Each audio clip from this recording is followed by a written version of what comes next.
Hey, I'd like to welcome you to another episode of the Mission Matters Marketing Podcast, your source for all things marketing.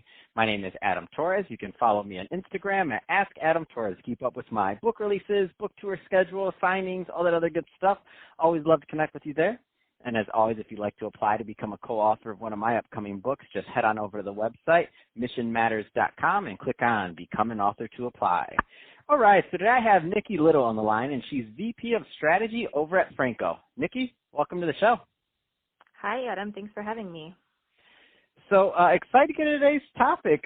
So first off, I want to start with a little bit, giving the listeners a little bit more of a background of Franco, what kind of clients you help, and all those kind of good things. So let's start there. Sure. So like you mentioned, Franco, we're an integrated communications agency right in the heart of Detroit. We're actually in the General Motors World Headquarters in the Renaissance Center. We've been in business now going into 56 years. So we are Metro Detroit and Detroit proper's most legacy PR integrated communications agency. So it's an interesting world to be in, and having been in the business for 55 years, Franco has evolved a lot as the industry has evolved. So while it started as a PR agency focusing very, strictly on kind of old school traditional PR, media relations, the services that we offer and the clients that we work with and programs that we build has certainly evolved as the industry has evolved as well. So now we support local, national, global companies from B2B, B2C, wide range of industries that we support. And like I said, it's more on the integrated communication spectrum. So everything from still kind of that core PR services, because that's at our roots, but we've really grown our offerings and the expertise with our talent on staff to be able to do anything and everything along the marketing, event planning, crisis comms, social media, digital media, and analytics and reporting spectrum. So very well-rounded and full service. So, Nikki, you just took me back a while. So when you said Renaissance Center, the first thing that came ahead was, wasn't my prom there? Yes, that's where I went to prom. Really? So good. It's been a while since I've been in the Renaissance Center, but oh my gosh, you just took me back. And it wasn't as renovated as it is now. I went back one other time since then to see this Renaissance Center and all of that, but definitely a staple in Detroit and also the skyline. Yeah. So love it. That being said, I mean, you have a very unique vantage point being with a, we'll say, legacy company, 50 years, in the heart of Detroit, and also in marketing, PR, all of that. What kind of trends, if any, have you noticed since your time there at Franco that you're just noticing working with a company like that, and what clients are asking for, like that kind of thing? Yeah.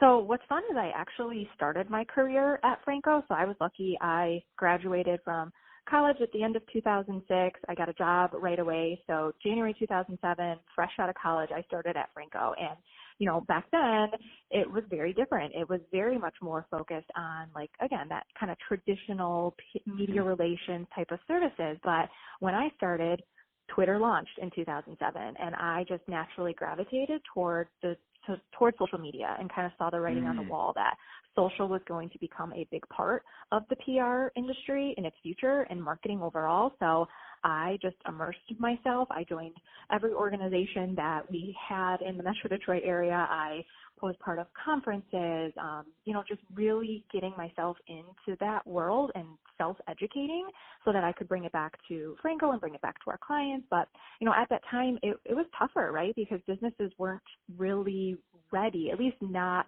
like the non-global brands, like the Fords and the GMs of the world. They started earlier, right? But for some of our smaller, like mid-sized clients, like they were apprehensive at first. So, I spent 3 years here, like really immersing myself in that social world and trying to educate our clients and agency as much as I possibly could. And like I said, they weren't quite ready at that time. But now, fast forward 2020, the past 10 years at Franco has changed dramatically, because not only have the clients been more inclined and open to looking at how social and digital and paid, how it's all woven together now. It's all, I love to look at Ginny Dietrich and Spin Sucks and their model for that peso model of how paid, earned, shared, and owned really needs to all work together for an effective marketing program.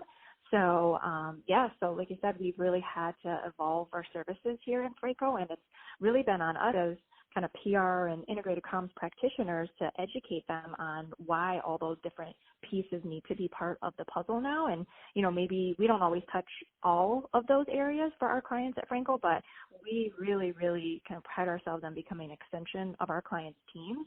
And again, maybe we're not managing the digital ads program, but we're working really closely with the team that is to make sure that our communications efforts are aligned with everything else.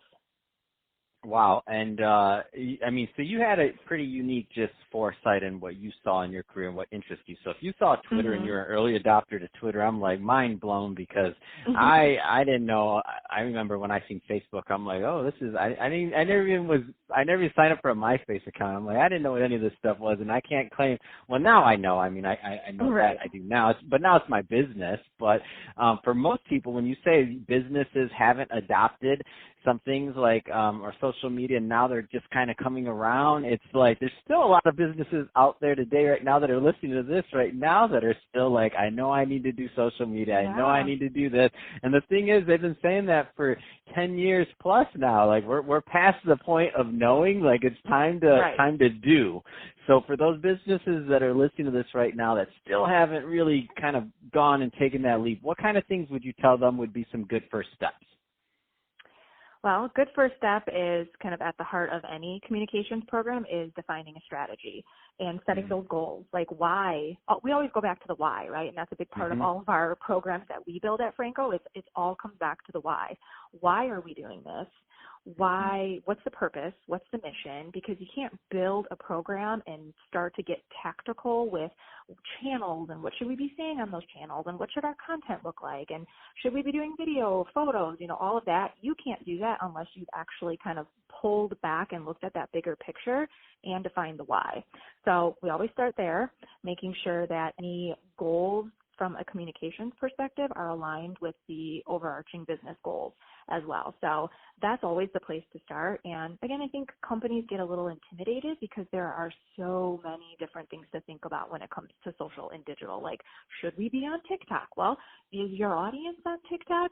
No? Then no, you should not be on TikTok. So, it's great to stay on top of those trends, but I think that's where businesses get very intimidated and overwhelmed, and then they don't do anything, is because they're just like, there's so much out there. So it's, again, kind of going back to that why, defining the goals, really knowing who your audience is, where are they active online, where are they going to get their news, where are they spending time consuming content, sharing content, and then pick one of those places to start. You don't have to be on every channel. You shouldn't be on every channel. But if you pick the right one or two channels and you do those well and you nail it on those channels, then that's what matters. Quality over quantity.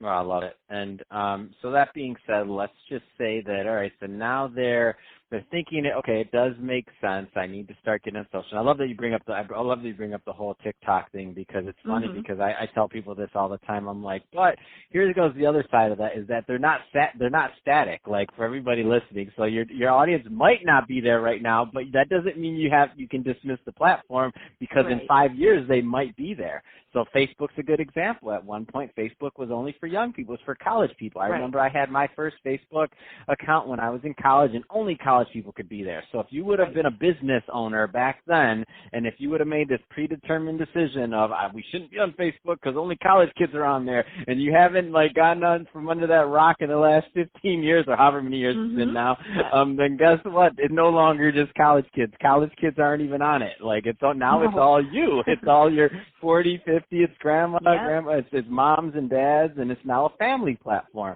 So when you think about TikTok, you got and all these other platforms, you just got to kind of think that they're not static. It's not going to be like that forever. Just like Instagram. Instagram evolved, and all these platforms evolved.